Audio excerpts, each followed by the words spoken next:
जय मसीह की प्रियो। मैं परमेश्वर में विश्वास रखती हूँ आप सब सुरक्षित होंगे यीशु मसीह के नाम में, आमीन। प्रियो, आज मैं गैर भाषा के लिए बात करूँगी। बहुत से लोग मेरे को कॉल करके या कमेंट में पूछते हैं, सिस्टर क्या मुझे गैर भाषा में प्रार्थना करनी चाहिए? बिल्कुल करनी चाहिए प्रियो। गैर भाषा एक विश्वासी के लिए, एक उद्धार पाए व्यक्ति के लिए बहुत ज़रूरी है। प्रियो, गैर भाषा आपको कैसे आता है? कुछ लोग कहते हैं हमें पवित्र आत्मा का दान कब मिलता है, पवित्र आत्मा का वरदान कब मिलता है? बैप्टिज़्म लेने के बाद मिलता है, उससे पहले? तो आज मैं क्लियर करूंगी प्रियो, पवित्र आत्मा का वरदान हमें बपतिस्मे से पहले भी मिलता है।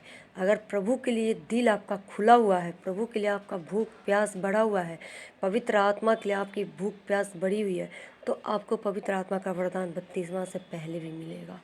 ये ज़रूरी नहीं प्रियो कि आपको बपतिस्मे के बाद ही गैर भाषा मिले, बपतिस्मे से पहले भी गैर भाषा मिलता है।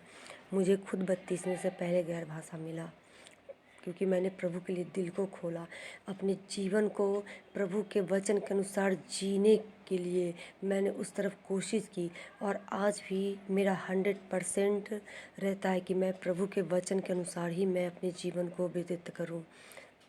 बहुत से लोगों को भी मैं प्रेरित करती हूँ कि आप प्रभु के वचन के अनुसार चलिए, ना कि वचन आप पढ़ते हो, ठीक है, पर ये नहीं कि जितनी देर मैंने वचन पढ़ा उतना ही देर आपका स्वभाव उस वचन के अनुसार होना चाहिए। नहीं प्रियो, वचन पढ़ो और आपके जीवन में जो भी पहले का, जो भी आपके जीवन में जो भी गलतियाँ हैं उनको आप छोड़ो और वचन के अनुसार उस वचन के रास्ते पर चलो। फिर प्रभु का सामर्थ्य पाओगे, आप पवित्र आत्मा का वरदान पाओगे। पवित्र आत्मा क्या है प्रियो? परमेश्वर का आत्मा है, और परमेश्वर का आत्मा जहाँ है वहाँ आज़ादी है। मैं यही कहूँगी प्रियो, गैर भाषा बहुत ज़रूरी है हमारे लिए। गैर भाषा में अगर आप प्रे करते हो, दिन के 4 घंटे अगर आप प्रे करते हो दिन में, तो आपको 3 घंटे आपको गैर भाषा का प्रार्थना होना चाहिए। 3 घंटे का आप गैर भाषा में प्रार्थना करो, आप शैतान के लिए सिर दर्द बन जाओगे। गैर भाषा इतनी पावरफुल है, गैर भाषा में ही छुटकारा है। गैर भाषा में जहाँ तक आप नहीं पहुँच पाते, वहाँ तक गैर भाषा पहुँच के छुटकारा करता है लोगों के लिए।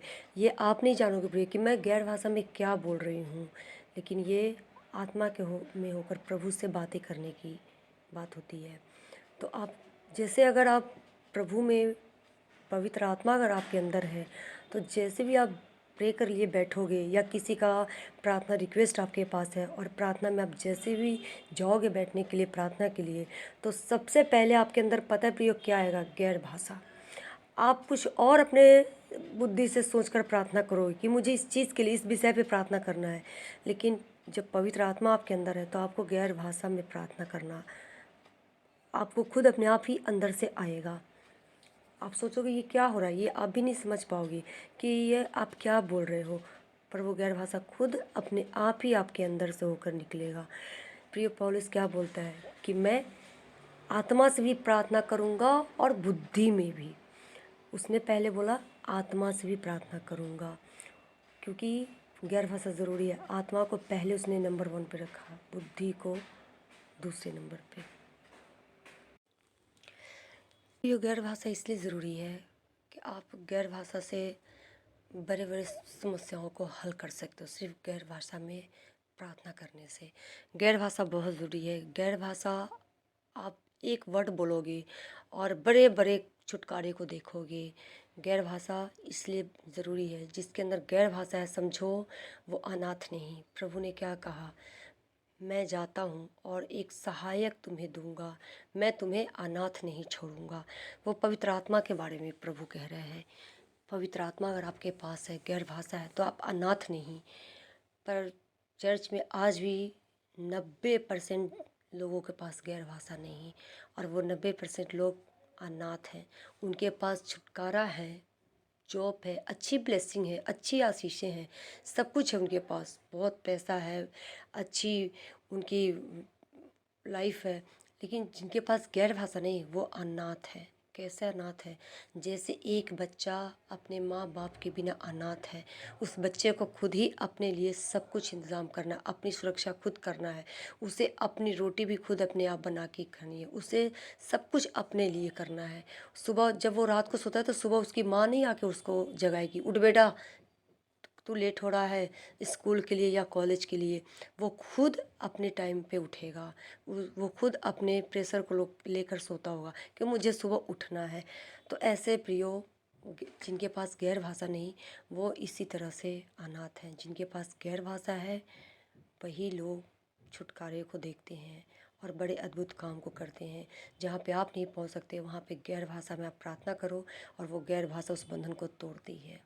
तो गैर भाषा इतनी पावरफुल है। गैर भाषा का हमने महत्व आपको बताया है। गैर भाषा बहुत ज़रूरी है प्रियो। अगर आपके पास गैर भाषा नहीं तो आप पवित्र आत्मा को बोलो, पवित्र आत्मा मुझे आपकी ज़रूरत है, आपकी सामर्थ की ज़रूरत है मेरे जीवन में। ये पवित्र आत्मा होली स्पिरिट को वेलकम कीजिए अपने जीवन में और होली स्पिरिट को पाकर गैर भाषा में आप प्रार्थना कीजिए प्रियो। और बड़े बड़े आश्चर्य काम को देखिए, बड़े अद्भुत काम को देखिए। क्योंकि प्रभु भी बोलता है जब पवित्र आत्मा तुम पर आएगा तो तुम सामर्थ को पाओगे। तो जिसके पास पवित्र आत्मा नहीं, गैर भाषा नहीं, उसके पास सामर्थ नहीं है। अगर आपके पास गैर भाषा है, पवित्र आत्मा का वरदान है, तो आप सामर्थ को भी पा रखे हो, सामर्थ है आपके पास। जय मसीह की प्रियो। आगे और भी मैं बताऊंगी आपको पवित्र आत्मा के बारे में। मैं परमेश्वर में आशा रखती हूँ आप सब सुरक्षित रहें, प्रभु आप सबको आशीष दे। जय मसीह की। मेरी वीडियो को ज़रूर सब्सक्राइब और लाइक करें।